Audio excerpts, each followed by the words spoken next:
కేక వేస్తున్నాడు. ఇద్దరు చనిపోయారంట. చనిపోయే ధనవంతుడు అగ్నిలోకి వెళ్ళిపోయాడు. లాజరేమో నెమ్మది పొందుతున్నాడు. ఈ లోకములో నువ్వు ఎలాంటి సుఖాన్ని అనిపిస్తున్నావు? ఎలాగుంటున్నావు? నీవు నా ప్రాణమా తిను త్రాగు సుఖించు అన్న స్థితిలో నువ్వు ఉంటే దేవుడు నీ ఇంట్లో ఉన్నాడు, నీ కుటుంబంలో ఉన్నాడు, నీలో ఉన్నాడు, నీ జీవితంలో ఉన్నాడు. ఎవరుంటాయి? సాతాను శక్తులు ఉంటాయి. అంధకార శక్తులు నీ కుటుంబాల మీద దాడి చేస్తూ ఉంటాయి. జాగ్రత్తగా జ్ఞాపకం చేసుకోండి. ఈ రోజు నిన్ను ఏవి వెళ్తున్నాయి? అపవాది శక్తులు వెళ్తున్నాయా? సాతాను శక్తులు వెళ్తున్నాయా?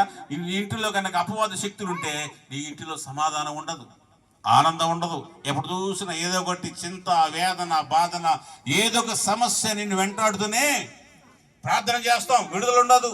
వాక్యం చదువుతాం, విడుదల ఉండదు. ప్రార్థనలో ఉంటాం, విడుదల ఉండదు. ఎందుకని? నువ్వు ప్రభు యొక్క చిత్తములో లేవు.